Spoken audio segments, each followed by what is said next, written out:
We've got 4 of you here, but we've also got some classmates in the audience. Hello, hello. We've got George, Nadia and Donald. Hey! Wow. Is this a reunion for you guys, or have you seen each other since? Not really, have we? I mean... Well, this is the big year, obviously. This is our big. I mean, we've got 30 cast members, haven't we, coming back. Yeah. We had one last weekend over at Elstree Studios, and there were literally queues round the block with everyone. Wow. But everyone's just come out from all over the world, really, come down. Did you used to film the interiors in this very studio, is that right? Yeah. This actual studio? Yes. We have filmed in actually the studio. Wow. Wow. It's really like reminiscing, walking around. Yeah. So what was this studio then? Was this a classroom?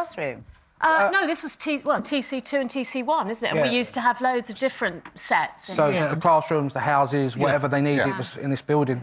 When you think of the issues that you mentioned there, you know, Yes. drugs, teenage pregnancy and all this, it's still ongoing. We were just saying that kids don't really have that now, a sort of homegrown programme that they can refer to.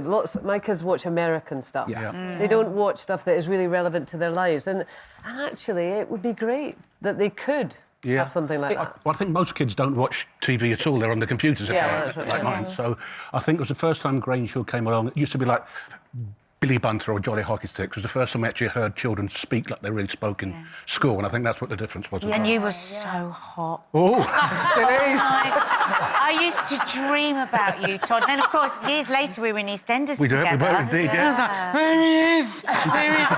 And I was an extra a couple of times, and I remember sitting watching, just think, oh, these gods, I just want to be them. Because it was appointment to view. It was just the excitement when Grange Hill was on. You would just run home just because it was just the best thing on television. 40 years and we had ago. an ownership of it. You know, it felt like our programme. Yeah, and 40 years ago, there was nothing for children to really relate to. And the storylines then can still resonate today. Absolutely. And you're right, there is nothing that these children can be watching to relate to. But when you're superstars in your own little, well, not your little worlds. I mean, especially with Todd, when we always used to pile into the cars, like the black, cars, like run down the road after us. I mean, screaming, Tucker!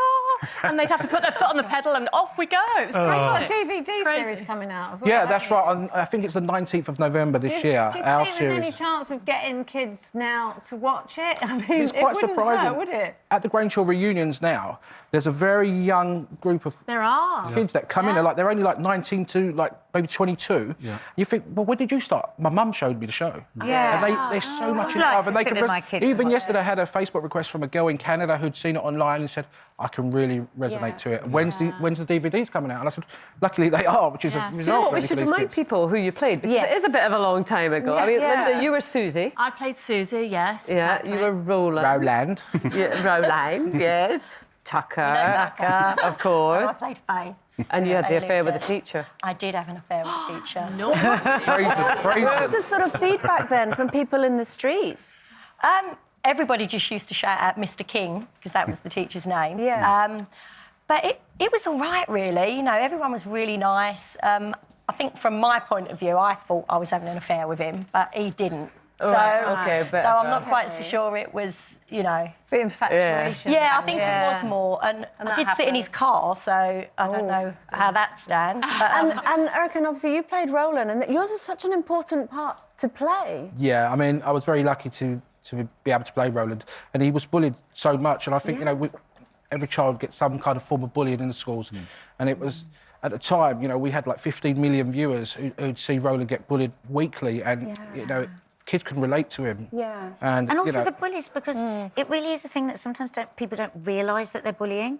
Yeah. And I think that's what it did, as much as for the bullies as the bullied. Yeah. I remember talking about it at school. You know, we'd all get in the next day and we'd be talking about the storyline. It was great, like, for me to come in the show back then, because the likes of Todd, George and the late Terry Sue Pat, who sadly passed away a couple of years ago, and they really sort of helped us as well. So, Brought his photos. He comes with us everywhere. Yeah, I mean, he's just part of us, he really is.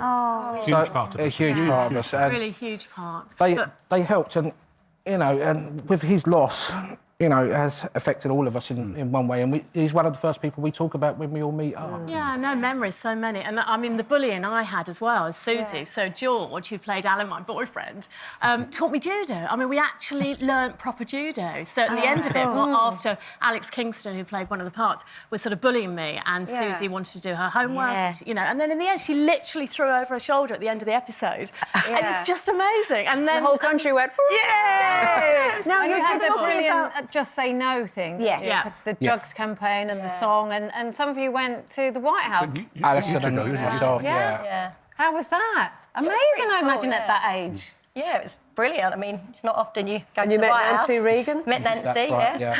But I suppose also, being kids, it probably wouldn't be as an enormous thing No, as for us it to go. wasn't. Exactly. Was it just quite... I was going on a free holiday to America. Like it a lot. Yeah, exactly. I mean, Am I going to go to Disneyland? No, go to the White House, most protected building in the world. But looking back now, you just think, wow. What I did. There's not many 16-year-old kids can walk into that building and have a conversation. We just went with it. You all just went. It was like we got on a coach, we all went in, and the sniffer dogs come out and checked your coach, and we was like, oh. But it's just part of growing up, experience, really. and a lot. And one of the reasons that you mentioned that you've seen each other because obviously the box set and this sort of thing, but I know that you do get together as well because of the Good Grief Trust. Yes. Tell me a little bit about that. Well, that's my charity. So one of our directors, Graham Theakston, we just worked with him for a few years, and he went off and he won a BAFTA, and he was incredibly successful. And he actually became my partner. And sadly, 4 years ago, he died of cancer. And I really, really struggled with my grief. I literally thought I was going crazy. I couldn't find any support for me that was right for me, for someone who'd lost a partner under 50. And then I realised I worked over the past 4 years, and I've put together a charity called the Good Grief Trust, and we've brought over 500 of the UK's bereavement services together under one new umbrella. Brilliant.